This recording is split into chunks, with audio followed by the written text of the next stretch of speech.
السلام عليكم ورحمة الله وبركاته. أهلا بيكم في مدونة Arabic Math. طلبات كتير طلبوا مني إن أتكلم عن ماتلاب والصور. بإذن الله إن شاء الله على الأيام الجاية هنبدأ مع بعض كورس أساسيات التعامل مع الصور بالماتلاب أو الميديا بروسيسنج بإذن الله. احنا النهاردة الكورس بتاع الحصة بتاعتنا ان شاء الله هنتكلم عن انواع الصور. الصور 4 انواع.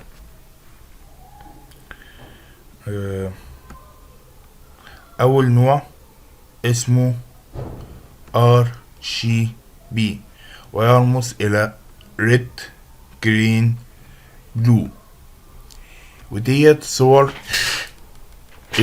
اللي هي الملونة بتقسيم الصور إلى 3 مكونات: اللون الأساسي اللي هم الريد والجرين والأحمر والأخضر والأزرق، فبالتالي الصورة بتبقى ملونة.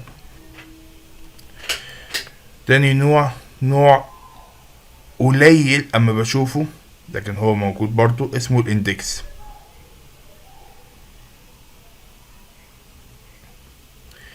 الاندكس يختلف عن ال RGB، هنعرف ليه. النوع الثالث هو الجراي.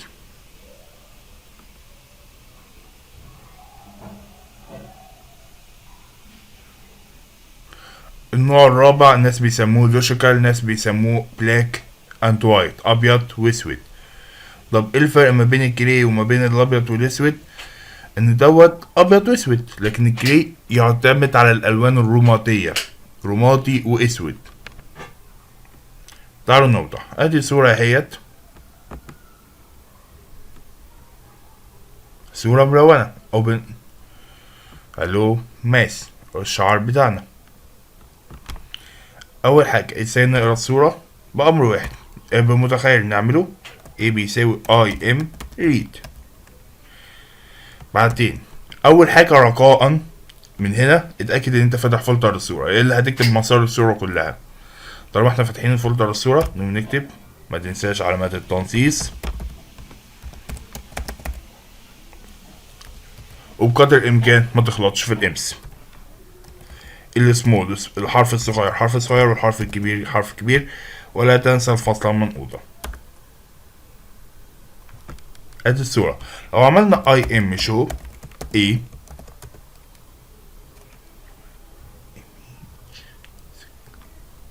في ناس بيسموها image sec.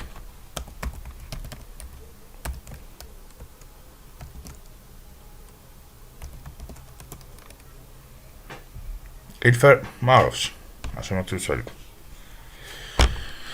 على اي حال الصورة ديت لو انت دققت نشوف سايز ايه. احنا اول مرة نشوف السايز 3 دوت. 3 ديت بتدل على ان الصورة ثلاثية المصفوفة، بمعنى 3 مصفوفات ل3 الوان. المصفوفة الاولى ريد، التانية جرين، التالتة بلو. يعني لو قلنا IM وريني المصفوفة الاولى كصورة، مش باينة. طب التانية هتبان الابيض والاسود معنا اللي هي الجرين، والبلو بانت. لا طب هي ليه بانت ابيض واسود؟ ليه مش باينه 1 و0 و0 و1؟ لان انت لو عملنا ست بيساوي A نقطتين 1 كلها 250. الصورة دايما بتتراوح ما بين 0 للون الاسود 255 للون الابيض. الصورة بتاعتنا كانت لونها ابيض فكان كل قيمها 255، في حين ان y اللي هي A من y تعمل قوس. كانت الواي بتتراوح من الصفر الى 255، لكن من بسم الله الرحمن الرحيم من ست، لكن الست بتتراوح من 220 ما وصلش للصفر، فبالتالي ما كانش فيه الابيض والاسود التباين اللي احنا شفناه. المهم نرجع دوت. كان اول حاجه الصوره الملونه. نيجي للواي. الواي سايز واي مكتوب ان هي 651 في 1366. قبل ما انسى، اما نعمل هوس واي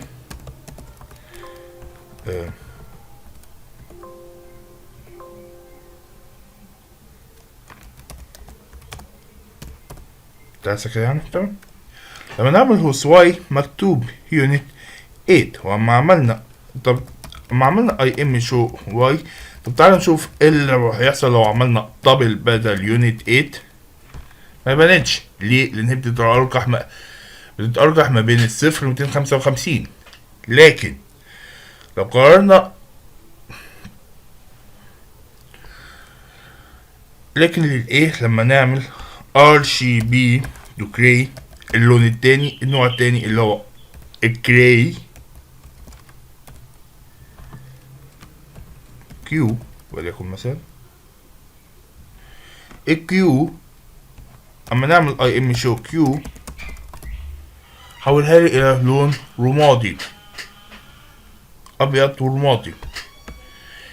اظن ان هو بكل بساطه ان هو بيعمل اللون بيجيب المتوسط بتاع كل العنصر في الثلاث مصفوفات وبيحطه في مصفوفه واحده. ازاي عرفت كده؟ لما بنكتب هوس كيو مصفوفه واحده، مصفوفه واحده معطيه حجمها بنفس حجم الاي، عدد صفوف الاعمده. لكن بسم الله الرحمن الرحيم دوت رمادي. ايه المشكلة الابيض والاسود؟ هنعمل واي. اول حاجة في الابيض والاسود بنعمل حاجة اسمها العتبة. بمعنى ادي احنا قلنا ان الصفوف كلها من صفر الى 250 في حالة انها يونت 8. في مكان في قيمة في الصورة متوسط وهو اسمه العتبة الليفل. من بعده لحد 51 قيمة العنصر لو احنا قررنا بيها هتبقى 1. من قبله قيمة العنصر هتبقى 0. هنقول ان هو لو بيساوي القيمة ديت او اكبر منها، بس غالبا ما بتكون الاكس عدد غير صحيح، عدد كسري يعني. لو اكبر من الاكس هيبقى 1، لو اقل من الاكس ب0. واليونت 8 دايما ارقامها صحيحة. فاول حاجة هنجيب الليفل. ازاي نجيب الليفل؟ بأمر جراي ترش يا راجل، بأمر جراي ترش ونحط بدلها واي. بعد كده شايفين الليفل ما بيكون عدد كسري من الصفر الى الواحد.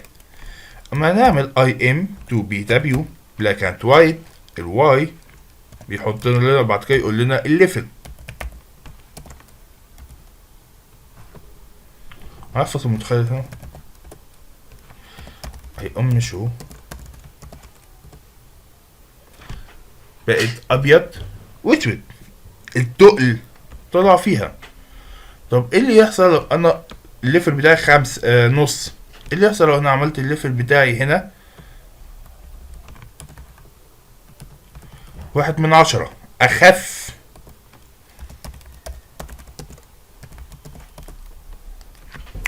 الالوان بدأت تضيع. لو عملنا الليفل بتاعنا 8/10 الالوان تقلت اكتر. طب لو عملنا الليفل على ال A،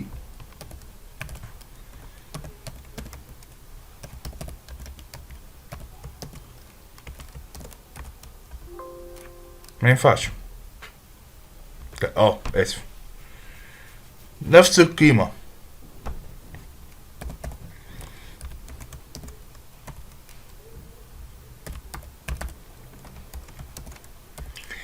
هي مش صدفة، لانه بكل بساطة الصورة، نشوف كده الهوس البي دبليو علشان في حاجة هسألها لك. احنا قلنا ان البي دبليو والله لو اكبر من الاكس بواحد. طب الشكل حلو. لو انا عندي سؤال، مش كل القيم اكبر من صفر؟ قلنا اليونت ايه. حلو، سؤالك حلو، لكن اللي انا نسيت اقوله ان الاكس في الحالة ديت بتضرب في 255. فالاكس قالت لي بنص وكسر نص، اما تضرب في 255 بقت قيمة تانية خالص، وبالتالي القيم الأكبر من الإكس في 255 هيديني واحد. وبسبب دوت ملاحظ إن هي الكلاس بتاعها له شيكل، لأن هي صفر هو واحد. طب أصل لو كان على كلامك، لو عملنا من بي دبليو ما كانش هيكون في صفر خالص،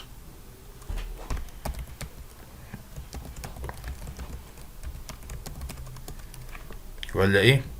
اي ام شو بي دبليو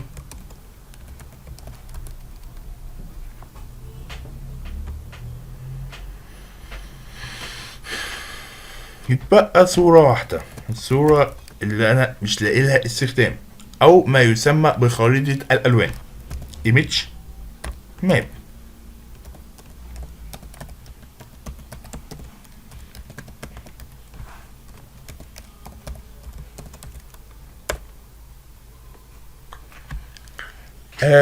الصورة التي تعتمد على خارطة ألوان لشرحها. اي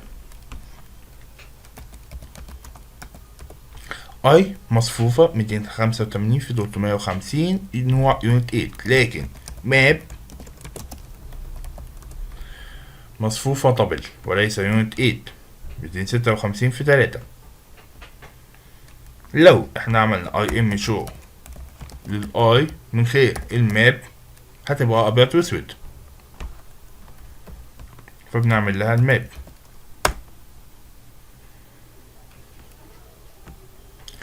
ازاي بنحول الصورة ديت الى صورة ملونة تعتمد على نفسها ولا تعتمد على الماب؟ كان index to RGB صح؟ into RGB ايوه، into index اسم صورة اسمها الانdex to RGB، وهنحط الاي والماب بتاعتي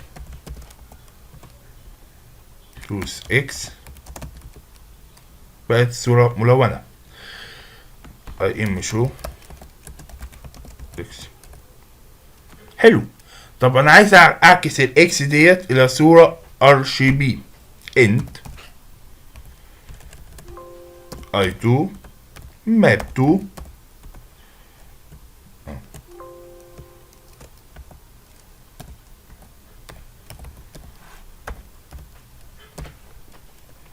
RGB to end. وهنا بقى عايز افكركم بحاجة. اول حاجة بيقول لي حطوا الصورة. ايه هي الان؟ سؤالك حلو. الان هي عدد الالوان. عايز كام لون في الصورة؟ هنا لو احنا شايفين هو هنا عمل 256 لون. طب لو احنا خدنا عدد قليل مثلا وليكن 75 لون، ونشوف اي ام شو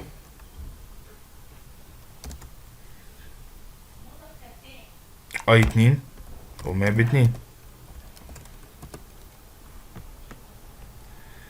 الصورة مختلفة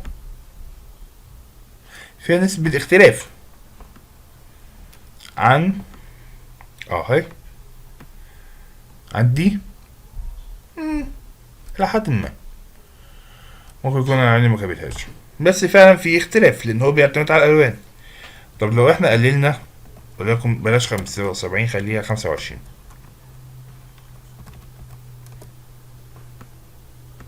الصورة بدأت تبهت والبيكسلز بدأ يظهر عليها. الحوار زي ويندوز اكس بي. ويندوز اكس بي عدد الالوان بتاعته 256 لون، ويندوز 7 عالي لا بقى 512 وهكذا. فكل ما بتقلل الالوان كل ما بيزيد البيكسلينج، كل ما بيزيد ان مش عارف يقرا الالوان فبيضطر ان هو يرمز لها اي رمز قريب منها. طبعا لو شلنا 25 وخلينا مثلا احنا قلنا ان عدد الالوان اعلى حاجه 256، نخليها مثلا 400، ايه اللي يحصل؟ اي ام شو 2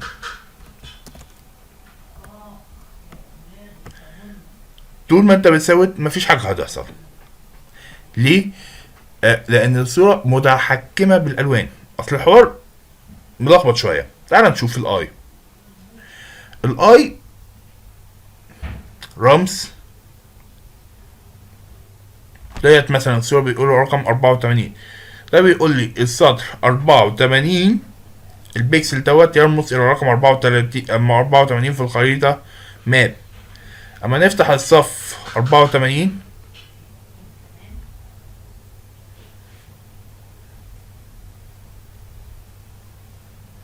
فهو اللون بتاعه ريد 8/10، جرين 4/10، بلو 6/10. التلات الوان دولت بيتحدوا مع بعض في العنصر دوت بالنسب الموضع اللي انا قلتها قبل كده. فلو كبرت يعني مثلا اي 2 هي اكبر برضه عادي جدا مفيهاش اي اندهاش، يعني لا عملت اندهاش 28/3، يعني هي ادت صح لا اختلفت كبرت اللون وبالتالي انت عينك احنا ما شفناش. طب تعالى نكبر كده بدل 400 نخليها 500، نخليها 5000 عادي. نشوف ماب 2 ثانية لحظة، في حاجة لاحظتوها؟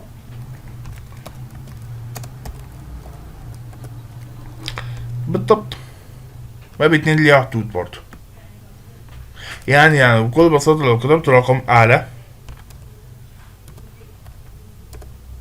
هتبقى زي ما هي، لكن لو كتبت رقم أقل